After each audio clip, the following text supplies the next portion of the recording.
తిరుమల శ్రీవారిని దర్శించుకున్న హీరో శివాజీ గారు అలియాస్ గరుడ పురాణం శివాజీ గారు బయట మీడియాతో మాట్లాడుతూ కొన్ని ఆసక్తికరమైన వ్యాఖ్యలు చేయడం జరిగింది. అవేంటి అంటే, అప్పట్లో శ్రీవారు తేడాగా ఉండేవారంట, ఇప్పుడు కలకలాడుతూ ఉన్నారు అని చెప్పేసి చెప్పడం జరిగింది. సార్ శివాజీ గారు ఆయన ఇప్పుడు ఒకేలా ఉన్నారు, చూసే కళ్ళను బట్టి ఆ తేడా ఉంటుంది. సో దృష్టిలోపం ఉంది మీకే. నెక్స్ట్, శ్రీవారి జయం అమరావతి నిర్మించడం, పోలవరం కంప్లీట్ చేయడం అని మీరు చెప్పారు. 2014 నుంచి 2019 వరకు చంద్రబాబు నాయుడు గారు వాటి మీదే దృష్టి పెట్టారు అన్న సంగతి మీకు కూడా తెలుసు.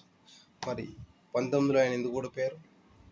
సో ఇది మీకు మీరు ప్రశ్నించుకోండి. ఇంకొకటి, ఆంధ్రప్రదేశ్లో కూటమి హయాంలో స్వర్ణయుగం నడుస్తుంది, అవునా? మీ చుట్టూ ఉన్న వాళ్ళు కాకుండా ఒకసారి బయటికి వెళ్ళి అడగండి, నిజంగా స్వర్ణయుగం నడుస్తుందో లేదో వాళ్ళే క్లారిటీ ఇస్తారు.